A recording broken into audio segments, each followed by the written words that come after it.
Breast cancer അല്ലെങ്കിൽ സ്തനാർബുദം.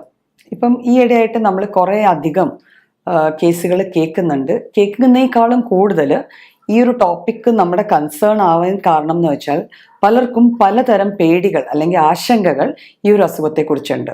സ്ത്രീകളിൽ പ്രത്യേകിച്ചും അതിന് പ്രത്യേക കാരണങ്ങളും ഉണ്ട്. അതായത് ഒരു ബ്രസ്റ്റ് ക്യാൻസർ ഒരു വ്യക്തിയുടെ ബോഡിയിൽ ഡെവലപ്പ് ചെയ്യാൻ തുടങ്ങിക്കഴിഞ്ഞാൽ അതിൻ്റെ സിംറ്റമറ്റോളജി അല്ലെങ്കിൽ അതിൻ്റെ ലക്ഷണങ്ങൾ കാണിച്ചു തുടങ്ങാൻ ഏകദേശം ഒരു 2 മുതൽ 5 വർഷങ്ങൾ വരെ എടുക്കാം. അതായത് ഒരു ക്യാൻസർ സെൽ ഏകദേശം 30 പ്രാവശ്യം ഡിവൈഡ് ചെയ്ത് കഴിഞ്ഞാൽ മാത്രമേ അത് ബ്രസ്റ്റ് ക്യാൻസറിൻ്റെ ഫീച്ചേഴ്സ് അല്ലെങ്കിൽ അതിൻ്റെതായ ലക്ഷണങ്ങൾ കാണിച്ചു തുടങ്ങത്തുള്ളൂ. അപ്പോൾ ഇത് തന്നെയാണ് കാരണം പലർക്കും ചെറിയ ചെറിയ സംഭവങ്ങൾ ഉണ്ടായാൽ തന്നെ എനിക്ക് ബ്രസ്റ്റ് ക്യാൻസർ ആണോ, നമ്മുടെ ചുറ്റുവട്ടവും കേൾക്കുന്നുണ്ടല്ലോ, ഒരു കുഴപ്പവും ഇല്ലാതെ ഇരുന്ന ഇന്ന വീട്ടിലെ അല്ലെങ്കിൽ ഇന്നടുത്ത ഒരു വ്യക്തിക്ക് ബ്രസ്റ്റ് ക്യാൻസർ ആണെന്ന് ഡയഗ്നോസ് ചെയ്തല്ലോ. പിന്നെ ക്യാൻസർ എന്ന വാക്കിന് അതിൻ്റെതായ ഇമ്പോർട്ടൻസ് ഉണ്ട്, അതിൻ്റെതായ പേടികളും ഉണ്ട്. അപ്പം അതുകൊണ്ട് തന്നെ ഈ ഒരു ടോപ്പിക്ക് വല്ലാതെ ഇമ്പോർട്ടൻസ് നമ്മുടെ ഇടയിൽ ഈ ഇടയായിട്ടുണ്ട്. നമുക്കറിയാം എല്ലാ ക്യാൻസേഴ്സും അത്യാവശ്യം നമുക്ക് ഒരു ഡെഡ് എൻഡ് എന്നാണ് നമ്മളെല്ലാവരും വിശ്വസിക്കുന്നത്.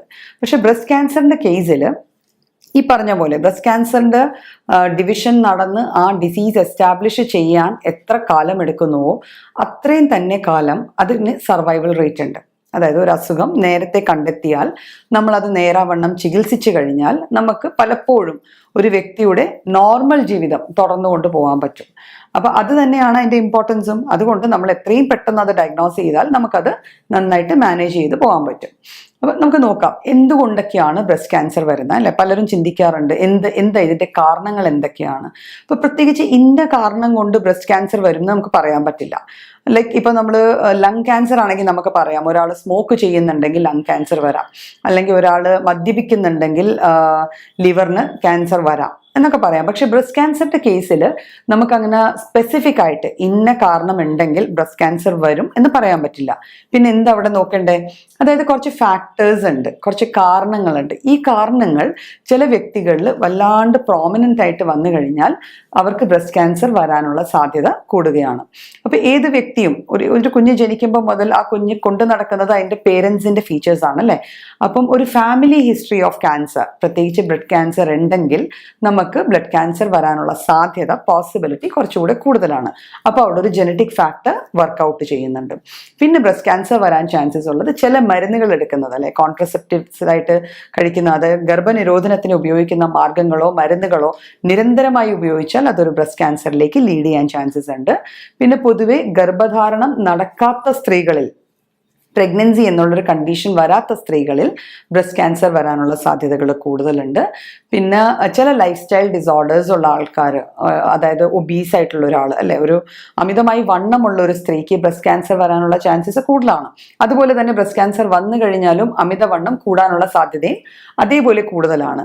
അപ്പോൾ ഇതൊക്കെയാണ് നമ്മൾ പ്രത്യേകിച്ച് കാരണങ്ങൾ എന്ന് പറയും. പിന്നെ ചില മരുന്നുകളുടെ ഇൻടേക്ക്, റേഡിയേഷൻസിനോടുള്ള എക്സ്പോഷർ, നിരന്തരമായ റേഡിയേഷൻസിനോടുള്ള എക്സ്പോഷേഴ്സ്, പിന്നെ ഈ പറഞ്ഞ പോലെ നേരത്തെ പറഞ്ഞ പോലെ ചില മരുന്നുകൾ കഴിക്കുന്നതുകൊണ്ടൊക്കെ നമുക്ക് ബ്രസ്റ്റ് ക്യാൻസർ ഒരു വ്യക്തിയിൽ കാണപ്പെടാനുള്ള സാധ്യതയുണ്ട്. പെർഫെക്റ്റ് ആയിട്ട് വരണം അല്ലെങ്കിൽ തീർച്ചയായിട്ടും വരണം എന്ന് നമുക്ക് പറയാൻ പറ്റില്ല. പക്ഷെ ഈ കാരണങ്ങളൊക്കെ നമുക്ക് കൗണ്ട് ചെയ്യാം. എങ്ങനെയാണ് ഒരു വ്യക്തിയിൽ ബ്രസ്റ്റ് ക്യാൻസർ ഉണ്ട് എന്ന് ആ വ്യക്തി സ്വയം അറിയുക, അല്ലെങ്കിൽ അതിനുള്ള സാധ്യതയുണ്ട്, അല്ലെങ്കിൽ അതിനുള്ള ആദ്യ ലക്ഷണങ്ങൾ എന്താണ്? എല്ലാ ക്യാൻസേഴ്സിനെ പോലെയും ബ്രസ്റ്റ് ക്യാൻസേഴ്സിനും സ്റ്റേജിങ് ഉണ്ട്. അപ്പോൾ ഈ സ്റ്റേജ് 1 തന്നെ ബ്രസ്റ്റ് ക്യാൻസർ കണ്ടുപിടിച്ചു കഴിഞ്ഞാൽ സാധാരണഗതിയിൽ ഒരു വ്യക്തിയുടെ ആയുസ് എത്രയുണ്ടോ അത്രയും ആയുസ് തന്നെ ആ വ്യക്തിക്ക് ഈ അസുഖവും വെച്ച് പ്രോപ്പറായി മാനേജ് ചെയ്ത് കഴിഞ്ഞാൽ ജീവിക്കാൻ പറ്റും. അപ്പോൾ അതുകൊണ്ട് ഫസ്റ്റ് സ്റ്റേജ് തന്നെ നമ്മളിത് ഡയഗ്നോസ് ചെയ്യണം, അത്ര തന്നെ ഇമ്പോർട്ടൻ്റ് ആണ്. ഇപ്പം നമുക്കൊക്കെ അറിയാം, മിക്ക സ്ത്രീകളെയും നമ്മൾ ബ്രസ്റ്റ് സെൽഫ് എക്സാമിനേഷൻ എന്ന് പറഞ്ഞ് കുറേ വീഡിയോസൊക്കെ ഇറങ്ങാറുണ്ട്. അപ്പോൾ ഇത് യൂഷ്വലി എല്ലാവരും അതിനോട് ഒരുവിധം പരിചയമുള്ളവരായിരിക്കും. അപ്പോൾ ബ്രസ്റ്റിൽ അല്ലെങ്കിൽ സ്തനങ്ങളിൽ എവിടെയെങ്കിലും ഏതെങ്കിലും തരത്തിലുള്ള തടിപ്പുകളോ ഡിസ്ചാർജസോ എന്തെങ്കിലും തരത്തിലൊരു കുരു വന്നു, ആ കുരു പോയി, സാധാരണ വേനൽ കുരുകളൊക്കെ വരാറുണ്ടായിരിക്കാം, പക്ഷെ ഒരു കുരു വന്നു വീണ്ടും വരുന്നു അങ്ങനെ 2-3 പ്രാവശ്യം കണ്ടിന്യൂസ് ആയിട്ട് വരുവാണെങ്കിൽ അത് നമ്മൾ ശ്രദ്ധിക്കേണ്ട ഒരു ലക്ഷണം തന്നെയാണ്. പിന്നെ സ്കിന്നിൻ്റെ കളർ ചേഞ്ചസ്, വലിപ്പത്തിലുണ്ടാകാവുന്ന വ്യത്യാസങ്ങൾ, അവിടെ എന്തെങ്കിലും ഇപ്പോൾ ഓറഞ്ച് പീൽ അപ്പിയറൻസ് എന്നൊക്കെ പറഞ്ഞ് ബ്രസ്റ്റ് ക്യാൻസറിനൊരു സ്പെസിഫിക് ആയിട്ടൊരു കണ്ടീഷൻ പറയാറുണ്ട്. അതായത് ഓറഞ്ചിന്റെ തൊലി എങ്ങനെ ഇരിക്കുന്നുവോ അതുപോലെ ഈ സ്തനങ്ങളുടെ ചർമ്മം, അവിടുത്തെ സ്കിൻ ആ രീതിയിൽ ഇരിക്കുക. അപ്പൊ ഇത്തരത്തിലുള്ള ആദ്യ സിംറ്റംസ് ആണ് നമ്മൾ നോട്ട് ചെയ്യേണ്ടത്. അതൊരു വ്യക്തി സ്വതവേ നമ്മളിപ്പോൾ കുളിക്കുന്ന സമയത്ത് സ്ത്രീകൾക്ക് അത് നോക്കാവുന്നതാണ്. ഇത് കൂടാതെ അതിന്റെ നിപ്പിൾസ് അല്ലെങ്കിൽ നിപ്പിൾസിന് ചുറ്റുമുള്ള ഒരു ബ്ലാക്ക് ഏരിയ ഉണ്ട്, ഏരിയോള എന്ന് പറയും.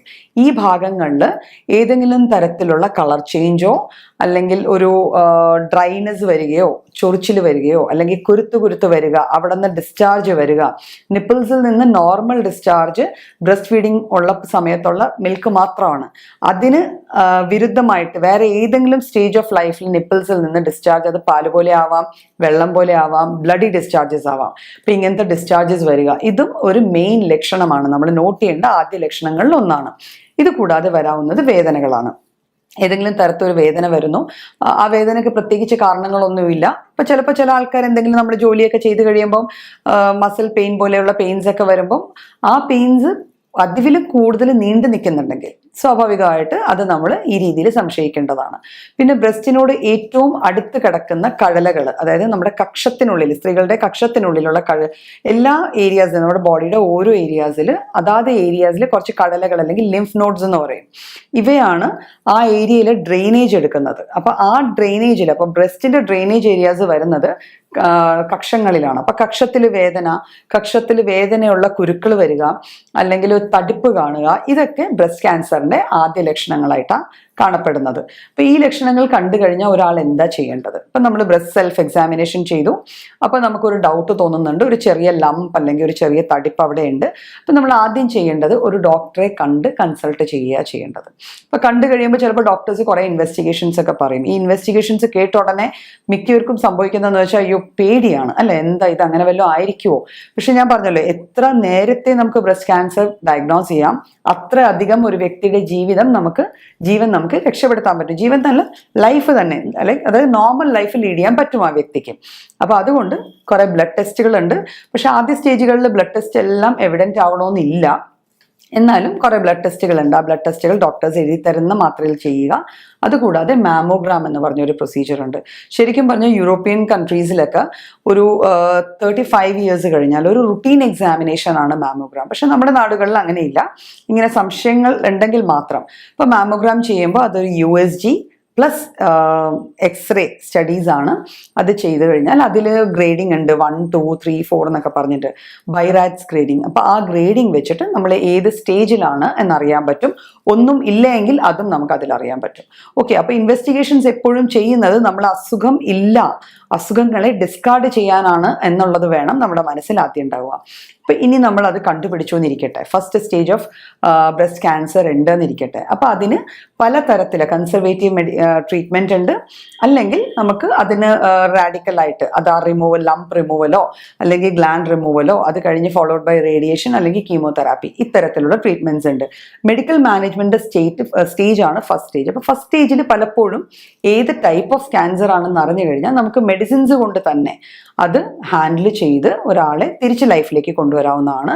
ഇൻ കേസ് ആ സ്റ്റേജ് കഴിഞ്ഞു പോയെങ്കിൽ പോലും ബ്രസ്റ്റ് ക്യാൻസറിന്റെ കേസിൽ ഓർക്കേണ്ട ഒരു കാര്യം, ഒരു ബ്രസ്റ്റ് റിമൂവ് ചെയ്താൽ പോലും ഒരു വ്യക്തിക്ക് നോർമൽ ലൈഫ് ലീഡ് ചെയ്യാൻ പറ്റും. പിന്നെ അവിടെ ഒരു വലിയ പ്രോബ്ലം വരുന്ന ഒരു സൈക്കോളജിക്കൽ പ്രോബ്ലം ആണ്, അല്ലെ. ഒരു സ്ത്രീയെ സംബന്ധിച്ചിടത്തോളം ബ്രസ്റ്റ് എന്ന് പറഞ്ഞ ഒരു അഭിമാന ചിഹ്നം പോലെയാണ്. അപ്പം അതെടുത്തു കഴിഞ്ഞാൽ എങ്ങനെയാവും, അത്തരത്തിലുള്ള ആശങ്കകളൊക്കെ ഉണ്ടാവാം. അപ്പൊ അതിന് വേണ്ടത് ഒരു നല്ല ഡോക്ടറെ കണ്ട് കൗൺസിലിംഗ് ചെയ്യുക. ബിക്കോസ് ലൈഫാണ് എപ്പോഴും വലുത്. ഒരാളുടെ ലൈഫിന് കൊടുക്കേണ്ട ഇമ്പോർട്ടൻസ് ആണ് നമ്മൾ പ്രൈമായിട്ട് ചെയ്യേണ്ടത്.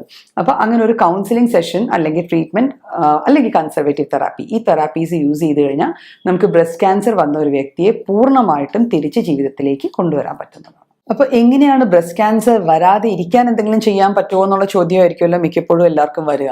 അപ്പൊ നമുക്ക് ചെയ്യാവുന്ന ചില കാര്യങ്ങളുണ്ട്. അതായത് ഒരു വ്യക്തിയുടെ ഫാമിലി ഹിസ്റ്ററിയിൽ ക്യാൻസറിന്റെ ഹിസ്റ്ററി ഉണ്ടെങ്കിൽ സ്വാഭാവികമായിട്ട് എല്ലാ സ്റ്റേജസിലും, ആദ്യ സ്റ്റേജിന് മുമ്പ് തന്നെ എല്ലാ കാര്യങ്ങളും നമ്മൾ കുറച്ചുകൂടെ കോഷ്യസ് ആയിട്ട്, കുറച്ചുകൂടെ ശ്രദ്ധയോടെ എക്സാമിൻ ചെയ്യണം.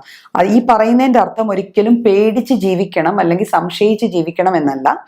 ഏതെങ്കിലും ഒരു ചെറിയ ലക്ഷണം പോലും നമ്മുടെ ശരീരം കാണിക്കുന്നുണ്ടെങ്കിൽ അതിനോട് നമ്മൾ പ്രോപ്പറായിട്ട് റെസ്പോണ്ട് ചെയ്യണം, അത് പ്രോപ്പറായിട്ട് നമ്മൾ അഡ്രസ്സ് ചെയ്യണം. ഇത് കൂടാതെ നമുക്ക് ഹെൽത്തി ഡയറ്റ് ഫോളോ ചെയ്യാം. ഞാൻ നേരത്തെ പറഞ്ഞല്ലോ, ഒബീസിറ്റി ഒരു കാരണമാണ് പലപ്പോഴും ബ്രസ്റ്റ് ക്യാൻസർ വന്നു ചേരാനായിട്ട്. അപ്പോൾ ഒരു ഹെൽത്തി ഡയറ്റ്, ജങ്ക്സ് കുറച്ച ഒരു ഡയറ്റ്, അതായത് ജങ്ക് ഫുഡാണ് പലപ്പോഴും ഇത്തരത്തിലുള്ള അസുഖങ്ങളിലേക്ക് നമ്മളെ നയിക്കാനുള്ള ഒരു വലിയ പ്രധാനമായ ഒരു കാരണമായി മാറുന്നത്.